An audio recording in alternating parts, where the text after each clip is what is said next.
Hey there, soccer fans. Welcome into this episode here between the posts where the midweek action of Champions League rolls right on into the Premier League this weekend. And Matt and I are here to break it all down for you as he trolls me. As Liverpool obviously stuck it to Manchester United this past weekend 7-0. I did not know that was coming, obviously. I love that, Matt.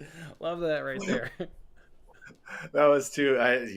Sometimes you have to, especially with a 7-0 job. There's nothing else. I mean, I feel like if I didn't do that, you wouldn't even appreciate it. Enough. So I'm pinning that loss on Veghorst. Why did he have to hit the Anfield sign on his way out and get Virgil? Why do that, man? You don't need to give these guys a boost. Why boost them up? yeah, Veghorst doing that was weird. And then still the Harry Maguire comments prior Yeah, to the match. Like yeah. this Even little those, thing. yeah. He's No, going to no play. need to wake up the beast. You know what I mean? Just unnecessary. Just absolutely unnecessary. All right. Well, with that being said, obviously what we do around here, guys, is we talk Premier League, and we'll take all 10 games, we'll break them down, provide some analysis, things to keep an eye on for you, and then if there's a matchup or a bet within that matchup, we'll certainly provide it to you, and then obviously at the end we'll provide all of our bets, our official bets. So let's just kick it off. Saturday morning, Bournemouth, Liverpool. It's hard not to like Liverpool. In fact, Matt, not only is it hard to not Liverpool in the form of the last six, nobody's hotter in the Premier League right now than Liverpool. There are a couple teams that also average 2.17 points per match in the last six, but Liverpool's got the better goal differential. That's what puts them on top of the league in the last six. It's Bournemouth, it's Liverpool, it's how can you find a winning bet. Yeah, it seems like all of the top teams, like United have been on this great run. Arsenal obviously are on the best run still, just throughout the season. But these top six teams, all of them at least have their stretch generally in the year where they get clicking, and now it's finally Liverpool's. And the last time that these two teams faced, it was even worse than the 7-0 drubbing that United just took. Jason, it was 9-0. That was against Parker's Bournemouth side, and he's already been canned from a second job at Club Brugge. So, you know, Bournemouth, didn't we talk about this though the other week? Was like they've been at least somewhat Decent. competitive at home. Yeah. They had what a nice outing they put together last week too, being up 2-0 at the Emirates. I mean, it's just kind of Arsenal's season right now, but that's pretty amazing what that match really was. That was another all time kind of Premier League classic. If Arsenal end Oh, up yeah. winning the title, they'll look back and remember that one. And that's one where Um, we talked last week. Like the EFL Cup could boost Man United. That win could boost Arsenal. That's one that if they're in a situation 2 match days from now, we'll just give them the belief that they can. The last kick of the ball can find the back of the net. exactly. So yeah, they're on this kind of a miracle run right now. This title run that just is it's a dream. And but then when you get into this match, I mean, do you really want to be like with Liverpool -1? At like a juiced up -1. I mean, I think that Liverpool, they're scoring goals right now. They're free flowing a little bit better, but really, I think that this line is just right. I don't think that there's any value. I think that if you watch maybe in play and you say, look, I think that Liverpool's kind of dominating Bournemouth here. Maybe you stick them in the first leg of a two-teamer, and you can do it live, and maybe you can get like -200. But for me, I really won't have any action on this game. Really, you're not. You're obviously. Wow, I thought you'd be all over Liverpool. That's a touch of a surprise. Like I said, they're the hottest team in the league, and really only going to be focusing on this. With all due respect, I think that's a pretty massive overcome to turn over Real Madrid at the Bernabeu. So this is it. Yeah. This is it. They'll have that's the thing though, Jason. When you've got these young guys like Gakpo and Nunez, like they've never been to the Bernabeu. Like those guys, like they're gonna be locked in still for Real Madrid, and everybody Mhm. still hopes, especially after a big win like that last week, and maybe they think now that it is possible when it most likely isn't. But yeah, and it's hard also right now for me to get on board with. Is it going to be Gakpo scoring, or is it going to be Nunez, or is it going to be Salah? Like it's one of the three. They're going to score, Mhm. but it's really hard to decipher which one it's going to be too. I think when I looked at these 10 matchups, I thought there were two that really stood out. This one being one of them. And I think the Liverpool team total is a great parlay piece this week. And Obviously, you could kind of look at the other fixtures and maybe guess at what the other one is, but there's another big boy club taking on bottom feeder in the Premier League this weekend that I think you can do a team total parlay this weekend. I think is a great way to lock yourself into games which are heavily juiced and the sides of the favorites of your cities, your Liverpools, and your Uniteds and those kind of clubs. So we'll get to it a little bit later on the show, but I think you can take that Liverpool team total and possibly parlay them with somebody else. Oh. All right, well, let's go over to the next match. Obviously, this is the big 10 a.m. slate. We've got to go ahead and kick it off here with Everton taking on Brentford. If you want to talk about must-wins here, Matt, how about Everton's next 3 games after Brentford? It's Chelsea, Tottenham, United. Sean Dyche has got to get points here at Goodison Park up against Brentford. And that's not as daunting, maybe, as it sounds. Obviously, we love Brentford at home. But Brentford on the road, 40 goals scored on the season, but only 13 of those have come on the road. So there's some belief here that Sean Dyche can possibly run his tactics and maybe get a result, get the 3 points, certainly maybe get a point. And Everton, when they do get a win at home, all 4 wins this season at Goodison Park have come via the clean sheet. So if they can get maybe an early goal, maybe they can grind it out. A Brentford side that isn't as goal happy here on the road. This, to me, has got to be a must-win. I'm nervous for the under 2.5, though, just because it does involve Brentford, even though they don't have the goals away.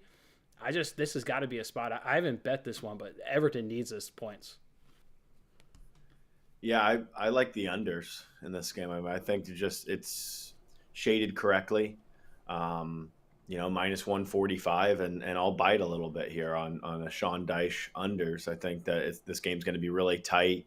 I think you could see 0-0 for quite some time in this one, and I would lean slightly with Brentford on the draw no bet angle, just because I think that they're a better team all around. And I don't think that. I mean, Dyche is a great manager, I think, but he's not like a magician where he can just suddenly turn this Everton team and have them be better than Brentford. Like Brentford are just they've been through this a little bit longer. They've got more cohesion. So yeah, I would be looking at unders and unders only. So that's a decent one from CD Wood there. Yeah, Liverpool like have to say that they kind of get out and jump on them. I was also going to say, Jason, I almost like the Liverpool -1 a little bit more than the team total, just because I think that Liverpool could end up keeping a clean sheet too. So, I mean, that would be, I don't know. But yeah, I think on this one, it's unders or nothing. Yeah, the CD Wood one there is halftime, full-time, because if you do think they're keeping an eye for Liverpool, it's like get the job done and get out of there, which would mean first half goals in terms of being able to pull guys around minute 70. So I do like that one there, CD. All right, so you like the under. I mean, yeah, under 2.5 in both of these clubs in the last 6 is hitting 67% for both teams. So the under is certainly in play. I'm going to go ahead and maybe lay off of that one or maybe come on a little bit later, but for now I'll lay off of it. What about this one here between Leeds and Brighton? Here's one where I think it could be a good corners angle, and then also maybe it could be a good one here for both teams to score. And the reason I bring in the both teams to score is because both teams to score has hit in 6 straight matches with Brighton on the road. Over 2.5 hitting 5 of those 6 matches with Brighton on the road. Brighton, when they're on the road, they had the second highest goal average at 3.6 goals per match when they're on the road. So you're thinking maybe this one could be some goals. But then also maybe it could also be some corners. Over 9.5 corners has hit in 60% and 56% of their respective matches. When Leeds at home, it hits in 57% of their matches. So corners, goals, somewhere around there, Matt, for me. Yeah, are you thinking Brighton win the corner battle? I could definitely see that. I would think so, but whenever you try and predict which one, I feel like if you like corners, just take the over and maybe not try and take. But yeah, I mean certainly, I would lean the Brighton way. I mean, what did we say last week against Brighton? Right, they were running into a West Ham team. They were about even on points scored or points accumulated in the last 6. And what did Brighton do? They dusted them. I mean, just blew them right off the map. 4-0.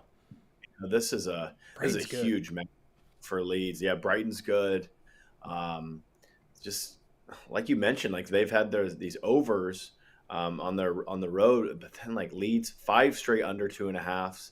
Yep. Brighton and Leeds in the last 7 head-to-heads, every single one is cashing under. So you've got a little bit of head-to-head kind of history here on a tight, low-scoring fixture.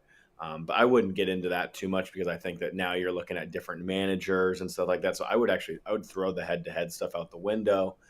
But it's very interesting. I mean, Brighton unbeaten in their last 9 on the road as well. I mean, you need them to win here, not just draw, but still, like, they've been really solid on the road. Oh yeah, we've talked about their road form, top 5 in the league all season long. Really, it's just stayed top 5. I'm just going to go with, I think, what works. I'm going over 2.5 here, minus 120. Just not even, don't complicate it. And knowing Brighton can hit that on their own. Exactly. You might be able to find a flat 110 too if you shop around. This is just, I've got DraftKings pulled up, which sometimes they don't have the best lines on this. But yeah, it's just over 2.5 for me. Just hoping that Leeds get going a little bit at home. I trust that they can score a goal. I think that Brighton will, I'm pretty confident that Brighton will contribute to the score sheet here. So you're looking the 1-1, and then, maybe it pushes up and over. But I'm just going to stick with the over 2.5 flat. Cause I think if I do a little 5-minute shopping after our show, I'm going to be able to find a 110. Yeah, these last 2 matches we've talked about here involving Everton and Leeds, these are ones where Everton gets points. Everton can pull multiple teams right back down the relegation. I mean, you could be sitting here next week and your Leeds, your West Ham, even Leicester are now in full on. I mean, they're in a fight, but they could be down in the drop zone if Everton can do it. So these 2 matches that we're talking about are just massive for the bottom of the table, which is what we've talked about. This league and soccer in general is just why it has so much entertainment, because the bottom the bottom matches, they just have so much significance, where NBA, baseball, we know that just doesn't matter late in the season. Yeah. I watched I saw a David Beckham quote discussing the MLS, and I think he had a good one, that the league isn't ready yet for promotion and relegation, just because it just still needs to create more of a foundation in terms of the lower leagues and stuff like that. But he made it sound in about 30 years, MLS will have promotion and relegation. That league could turn into something really special too if it did that. Love it. Yeah, that'd be cool. That'd be very cool. All right, let's go ahead and look at another match here between Leicester and Chelsea. You talk about maybe wanting to get in on a team at the right spot. You can grab Chelsea money line right now at plus money. I'm plus money on Chelsea money line. We've talked about this Leicester team. There's a reason why if results go their way this weekend, they could be one of the teams all of a sudden into the drop. Just full on struggling, having lost 3 in a row. They don't really aspire much at home at all, does this Leicester team. In fact, if you look at home table, which was shocking when I did the research, home table, Matt, Leicester's in 19th place on home table. So this is, if you like Chelsea, and if you think they're on their uptick, I know Leicester from a name perspective can maybe sometime put you off. A team that's in a relegation, 19th on home table. If you like Chelsea, you can get their money line at plus money. Obviously, they're coming in flying. 2 straight wins, 1 in the league, 1 in the Champions League. I'm hoping to hear what you say, and maybe you can talk me into a Chelsea money line, because maybe it could be a turning point for Graham Potter. And if this could be a thing where, next week, all of a sudden, they're going to be minus 220 against whoever they play, if they can run off another win here against Leicester on the road. So if you like them, this could be a great, buy low. I don't like them here. I don't. I still don't want to get on board yet. I think that they put probably a lot of eggs in that Champions League basket there. So now you've got to get back on and travel on the road here to the King Power, which isn't an easy travel spot really. And I like both teams to score, yes, at minus 130. I think that Leicester still have what it takes to be able to unlock this Chelsea defense, even though they've been pretty poor in recent weeks. But if you look back against Southampton, Leicester created 1.5 expected goals in that. So they created. They just were not clean whatsoever. Iheanacho was dreadful.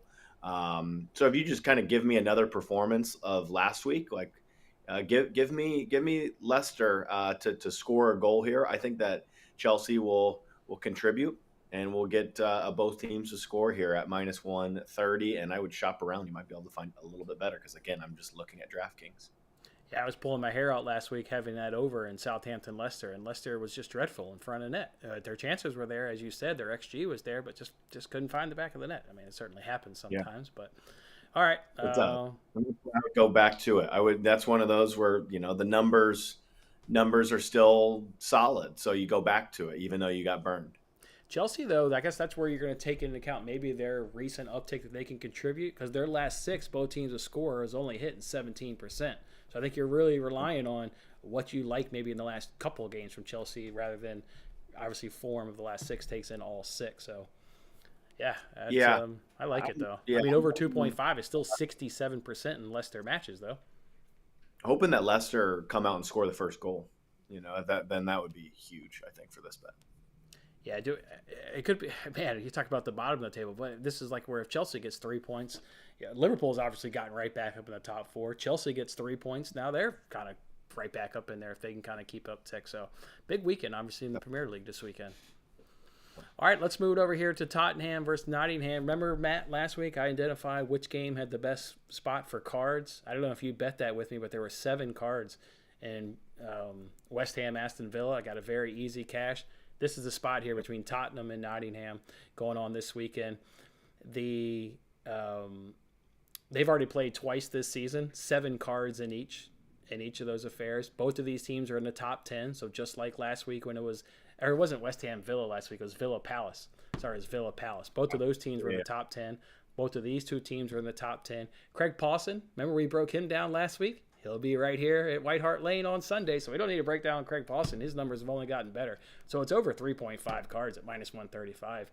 If you don't like the cards angle, maybe I know some states don't allow you to bet cards. I would also lean under in this fixture. What about for you?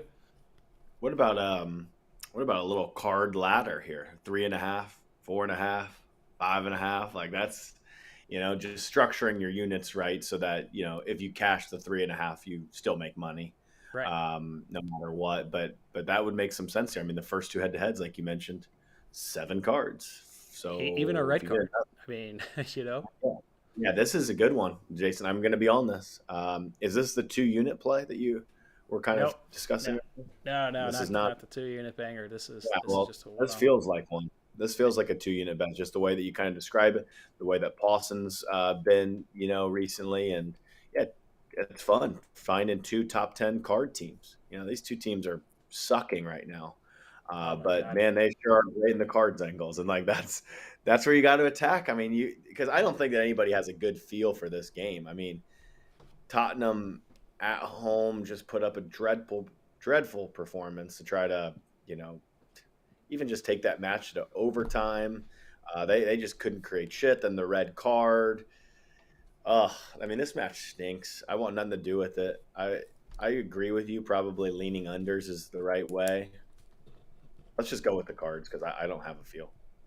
Okay, I do want to just give a little data, though, on the under, maybe because some of our audience can't bet cards. Under 2.5 has hit in 67% of Nottingham Forest's last 6 games. For Tottenham last 6 games, under 2.5 is hitting 83%. So, I mean, that's why the cards are good angle. And look at that game against AC Milan. I don't know what they weren't creating anything.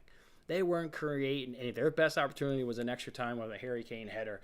Everything leading up to that 94 minutes was half chances. I had 3 units on that game, so I watched it very intently and was getting frustrated by their lack of offense. There was nothing in that game. So, maybe Forest has been poor on the road, but neither team is getting it done. So those are the numbers for under 2.5. Great hit rates at 67 and 83%. So I'll be playing the cards angle for sure. I can play that angle. I think that's a stronger angle, but I think the under is also decent in its own right.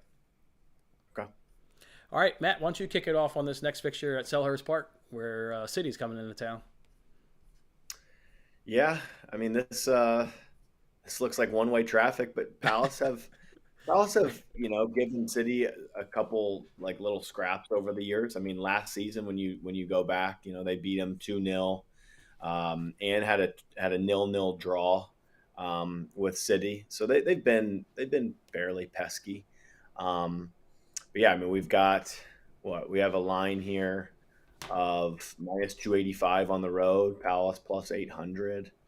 I noticed one thing today going through Twitter. Over 2.5. I think that Man City are one of the best cashes as an over 2.5 team this year. I can get you last 6. It's 50% in their last 6 games. Okay. I can get you the season data here in half a second. I'll throw that up here. I'm getting. Let's see. I'm going to get it. Yeah, they are. They're tied with Fulham, 17-9 on the year. Yeah, They're tied they're with Fulham. 7-9. Yeah. So that I guess that's at home. So at home they are second best across all of Europe, over 2.5, 85%. Wait, this is at They're Selhurst though. This isn't at home. This is this at Selhurst. that's why I just wanted to at least throw that out there too. Is that this is different, and normally Guardiola and the guys they control more on the road. They kind of lull you to sleep, and then they'll hit you with one. And um, so Man City, no losses against Palace in their last 8 on the road at Selhurst, kind of like Liverpool. Remember, Liverpool did just come here though, when Liverpool were starting to catch a little bit of form, and it was a pretty dull 0-0. And Liverpool had won at Selhurst like so many times in a row, and I was backing that angle. Um, but yeah, I mean, Palace are in pretty bad form. Only won one of their last 14. This is This this is your classic probably City and under 3.5. You think that they get it done on the road and they control you. Um, that would be my way. I love that City and that under angle. I have this game pegged at 2-0. It's going to control it. They don't want to run around and get their legs tired because they've got a big Champions League game against Leipzig midweek. So this is control it, have Palace do all the running around, and this game will just be boring, boring. Like you said, City will have a couple movements where they'll find the back of the net. Otherwise, it'll just be a extreme control game. It smells like 2-0 City win all day. Yeah, I would lean the -1.5 on the Asian line probably. I mean, they have pummeled Palace, and I mean they still. Yeah, they'll get the job done too, probably against Leipzig. But yeah, you're right. I mean, that 1-1 on the road in Germany will at least keep their attention enough. So yeah, this will be an interesting one. I probably want to see some lineups. I'm wondering, you're under 3.5 is at plus money. If people wanted to take it to 4.5, it's -175. I don't know what people's personal Yeah. juice levels, comfort level is, but I think you could do the 3.5. I think it's 2-0, 2-1, and I think it's more 2-0. So City and under 3.5 is plus money. Mm-hmm. Yeah, that's the play. I mean, Yeah, that if you want in on this game, I think that's the play. yeah, I agree. I agree. All right, let's go ahead now and look at. I think we're going to Sunday's fixtures now, where you've got first at Craven Cottage, you've got Fulham taking on Arsenal. Where I'm interested in this fixture for this one, I'm interested in both teams to score. Is where I'm at right here. Arsenal's matches are cashing both teams to score 67% in their last 6 games. Uh, they've obviously got big fixtures coming up with Sporting midweek in their Europa League. We saw what Fulham was able to do on the road up against Brentford. They're still creating. They had that little bit of a lull there, and perhaps Fulham's coming back to where maybe they are going to start cashing over 2.5 and both teams to score again. So, liked what they did against Brentford midweek on Monday. I think this is a nice spot for them at home to get at least one goal past Arsenal. Still fancy Arsenal, right? Dramatic comeback against Bournemouth. They're going to have that heart and that character. But I think both teams will score at -103. Basically, even money is excellent for this fixture. Yeah, I think it's sneaky good. I do. I think that Fulham will compete here. I think this has been a tough place to go all year. I mean, remember dating back to the Chelsea red card with Felix, they get a W. Even I think of just match day one, it kind of just showed what the season would be for Liverpool. Like where Fulham outplayed Liverpool on match day one of this season, and they've kept that form pretty much all year. Like just being competitive, being a nuisance against some of the top teams. Um, maybe they haven't got the job done all the time, but they're still being competitive, and I don't disagree with you. I wouldn't want to be on Arsenal -170. There's no way I'm betting that. Um, Arsenal are one of the top over 2.5 teams, but that's at home, just like the City thing. That's this is on the road. Um, I could be talked into an over 2.5 maybe, but yeah, I think that your both teams of score angle is pretty sneaky, Jason. I think that's actually a really good play. And you're getting it, like I said, basically at even money. They've scored against Liverpool this season. They've scored against Arsenal this season. They've scored against Manchester United this season. They've scored against Manchester City this season. They've scored against Chelsea this season. To your point, they are turning up against these bigger clubs, at least getting a goal. Maybe not getting a result, but they're getting a goal and they're being competitive at basically even money. Yeah, I've already bet it and given it out. Love that. So, all right, cool. Like that. You like that bet. All right, here's the parlay piece, and here's also that 2-unit play that I'll go ahead and give out. It's Manchester United at home against Southampton. Don't think that there's going to be an upset, folks. Manchester United hasn't lost at home in all competitions this season at Old Trafford. The aura of Old Trafford is back. I think people know it's like, oh, shit, we're going to Old Trafford to play a game where they haven't lost all season. It's back, and the fans know it, and I love watching the games late, the last 20, 25 minutes. The atmosphere at Old Trafford is fun. It's exciting. They're not going to slip up. I'm doing a Liverpool team total over 1.5 goals, and I'm doing a Manchester United team total over 1.5 goals at plus 120 for 2 units, both of the big clubs against bottom feeders. Get it done. No questions out. There's no worry here with United for Europa League because they're not going to Spain and losing 3-0. So they don't need to rest anything for Europa League. They've already got that sewn up. So they'll blow out Southampton here. Yeah, fantastic. Bounce back. That shows. I think that shows how far this United team has gone. Liverpool just had one of those days where nobody in the world could have beaten them that day. I don't think. They just were on it, and it's a credit to Ten Hag and it's a credit to United to get right back on that horse and pick up a result in Europa League with a little bit of chop and change. But actually, no, he kept the same lineup, didn't he? It was unchanged. The exact same. It was unchanged. Yeah. He said they deserved to write to see if they could bounce back, and they bounced back. Yeah, right. Because he was like, his comments were freaking brilliant. Like, I hate how I do like him. Like, he's good. I think you guys have finally found the manager. He's like, why would I want to change anything? Like, did you see the 22 results before Liverpool? Right. You know what I mean? Like, yeah, that was a good comment. So, you love to see that. And yeah, you'd love to think that United get the job done here. It's just, how do they get the job done? Do they concede? Could this be like a sneaky both teams to score and United to win kind of play? Like, where, like, they still did concede in the Europa League, and they just conceded 7. That was a handball, by the way. That was a handball. Yeah. I lost the bet. I was on clean sheet and I lost the bet, so I'm bitter. Yes. I could see it. You were looking for a bounce back United clean sheet, huh? If it doesn't hit his arm, it's going to go off to the side and you can't play it to Ayew Perez. The handball allows it to stay in front of his body to where he can pass it. It's a handball. Bam. Yeah. I'll have to figure out on this one. Yeah, I'll be probably just riding with your 2-unit play. I'm going to be on United team total here and probably be just joining you for the full ride with a 7:30 early morning action tomorrow of Liverpool taking on Bournemouth. I'll wake up and cheer on Liverpool when I got 2 units on it. I got Southampton's got 9 goals and 13 fixtures on the road. I just can't see them getting a goal. Yeah, one thing that you're doing right now with Liverpool for sure is like Gakpo, Nunez, and Salah are all feeling themselves for the first time all year. Like, Gakpo, that was his coming out party against United. Nunez, honestly, everybody was trashing Nunez a month ago, and I said, this dude is good. Screw you guys. Like, all of the Twitter slander was all after Nunez, probably because he's got a man bun. Like, people just don't like the way that he looks. He's different.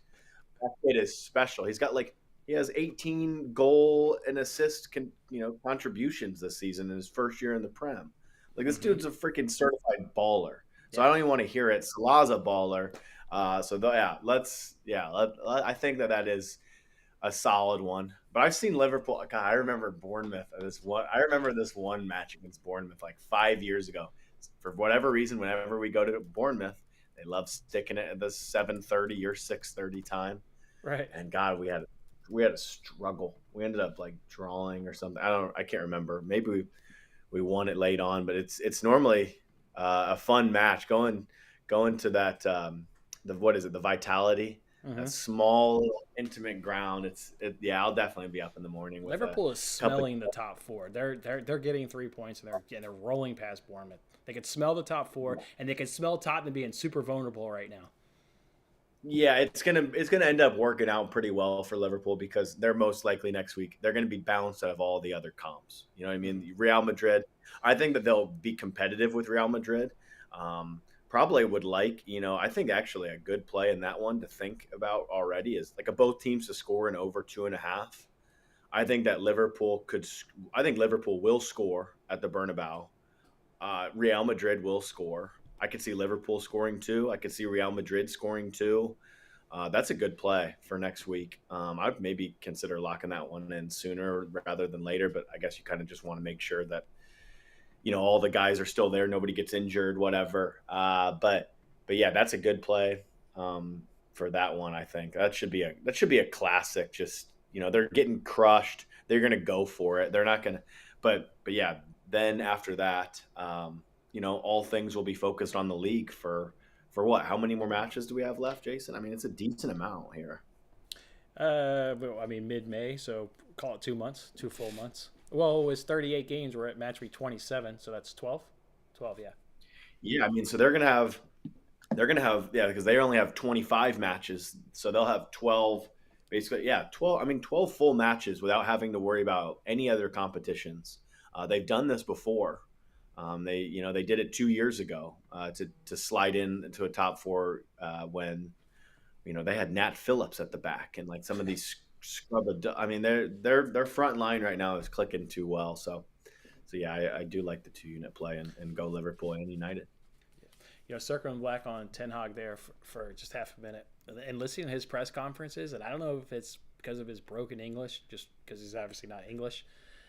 He sounds like an asshole. Like he sounds like a guy who's so hard on those players, but like will maybe treat them right, but he's demanding. He's so hard, and I think that's why you're getting these performances because guys know it's like, well, if I don't perform, he'll just easily pick the next guy that's willing to do the job. Like he seems tough. I like it. Yeah, he is, but he's got that. You could see that blend when they won the Carabao Cup. He was out there over on the side hugging Anthony. Mm-hmm. Who was his other guys? But he brought, he handpicked Anthony to come. You know what I mean? From Ajax, knew Anthony. Who was the other guy that he kind of Martinez. handpicked? Martinez. Martinez. Martinez. He handpicked Anthony and handpicked Martinez, and he's over there in the corner, hugging them, and like you can tell that he's definitely got a special connection with those guys, and that's one of the reasons that United have been so good this year is they did get the recruitment part right. They gave him the freedom to choose, and that's why Liverpool are where Liverpool have been for 6 years. They gave Klopp the opportunity to sign off on players. Yes, they have a head of recruitment piece, but look, if your manager wants somebody, you've got to give them the sanction to give them the green light. You can't have all of these other people in the influence of the decision. And I think that Ten Hag that's the one thing you got to give hats off to him on saying, I want these guys. I know these guys. I know what they can bring, and they've brought it. Yeah, and look at obviously how he dealt with Ronaldo. Previous managers aren't going to have the iron fist like he did. He's no BS. I'm telling you, he's tough. He's a tough Well, yeah, guy. his job was on the line. You know what I mean? Like he Yeah, could have been canned if the Ronaldo thing doesn't work out well, and he continues to defer to this king fucking Ronaldo. Like you're gonna end up being the scapegoat, and you're gonna lose out. Like what I mean? You're gonna get got in a sense, and you're gonna get canned. So yeah, I think that he was brilliant with the Ronaldo thing too. You're right. all right, good stuff. There's a 2 unit play, and again, we'll reveal all these bets so you don't have to remember them and jot them down as we go along. Let's go ahead and move on. We've got two more here on Sunday. We've got West Ham taking on Villa. I cashed an under on corners on Monday. I think this is another spot here to cash another corners unders. Under 9.5 corners is cashing in 52% of each of their matches. When West Ham's at home, under 9.5 corners is cashing 75% of their matches. For Villa, it's 50% when they're on the road. So go ahead and give me an under 9.5 corners and minus 120 on a West Ham team that absolutely continues to disappoint. I mentioned they're one of the clubs where if Everton gets 3 points, they're dragged right in the relegation zone. So I want no part of West Ham. Disappointed in what they were able to do against Brighton. Maybe not surprised that they didn't beat Brighton by any stretch, but didn't get a goal. Like you had a little bit of an uptick, and yeah, Yeah, going right back to it's fool's gold with West Ham. Yeah, I had some both teams to score in that West Ham Brighton game. Didn't work out. West Ham were dog shit. West Ham still are far too good though to be getting dragged in this relegation. Like I think that West Ham are safe just because I just think that this team is halfway decent. But how funny would it be if they did get dragged into this thing? They end up getting shipped out, but they win the conference league. You know, like because they got their job done midweek 2-0 in the conference league on the road, which I wanted to bet, but I just had work. They were at -175 on the road against some, I forget who the team it was, but I think they a were Greek side, scrap. AEK or wherever the hell they're from. The AEK. There you go. Dude, their XG Uh, against Brighton was only was, point 0.4. yeah, oh yeah, it wasn't Greek. They're not Greek. They're from Cyprus, Oh, okay. a tiny little island. They're the best club in Cyprus. I've gone through many degen where I've so I know where they're about. But this it's interesting to see. So they price this out. If you see this +125 at home, basically the books are saying this is a complete pick 'em. Like in a way, It like the is. teams are even. The teams are even. It is even. This is one of those head to heads, Jason. If you go through it, other than the last one where West Ham surprisingly got the job done, but what that was before Unai Emery stepped in. Um, that was the Steven Gerrard. Yeah, Steven Gerrard. This was earlier in the year, but this is one that you kind of look at the five prior head-to-heads had at least seen both teams to score, and most of them had seen 2-1s, 3-1s, 4-1s, 2-1s. Hmm. I think that you're right though with the corners angle. What this is one of those kind of it's like a guess, for me like what ends up turning up and what ends up, trending correctly here. So I'll probably just end up laying off of this one. Slight lean, I would lean towards West Ham, but then that conference league result, in the midweek kind of just like, well, that throws me off a little bit. The goals angle, I would be on the overs, but then I do agree with your corners angle on being under. So like that's kind of a little bit differentiating. But if you do look at the head-to-heads, it does say that this could have some goals in it, or maybe both teams to score is the angle. But I can't trust either of these sides. Right, and that's when you don't have to bet everything, right? When what your eyes don't maybe match the numbers, right? The numbers say goals, but my eyes haven't seen goals from this West Ham squad in the league. They don't even average 1 goal per game. Last week's XG was point 0.4. You just lay off of it. There's 10 games. You have to bet all this shit, folks. You don't have to bet it all. All right, Yep. one I think is maybe worth betting is a Newcastle Wolves, and this one smells like an under. Under 2.5 is cashed 100% in Newcastle's last 6 games, and it's 67% in the last 6 games here for Wolves. I mean, it just breeds like an unders. We've been talking about these two sides. Newcastle, the most clean sheets in all of Europe's top 5 leagues. Wolves just continue, to struggle. Although Traore did get a goal last week, so that was something. But this one just breeds an under. I mean, Wolves have only had 19 goals on the season. We've talked about how Newcastle has fallen back, right? A top 3 team, top 2 team. They're no longer. They're in 6th place for a reason. When was the last time they got a win? I remember saying it last week's show. I can't. I'm gonna pull it up real quick. Last time they got a win in the league was January. They gone 2 months. They haven't even picked up a win in the league yet. This one's an under. 100% it's cashed in Newcastle's last 6. Yeah, I like under 2.5 here. Can't really trust either side to pick up the result. But I did have some nice cashes last week. Wolves plus a quarter, they get the win outright. Then the under 2.5 in the Wolves, I double dipped in that one. That was a stone cold under against Tottenham. I hit that I under mean, too.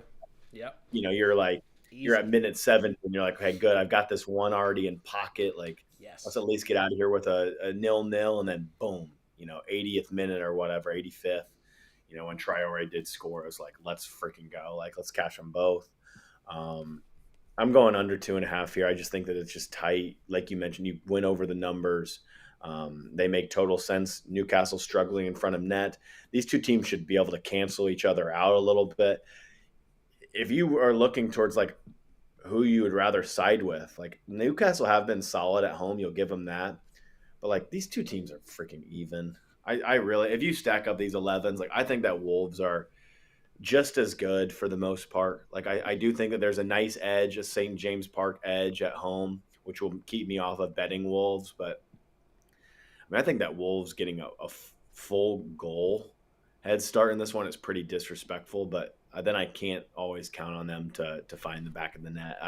I like betting the plus ones on teams that I think that can score. Mm-hmm.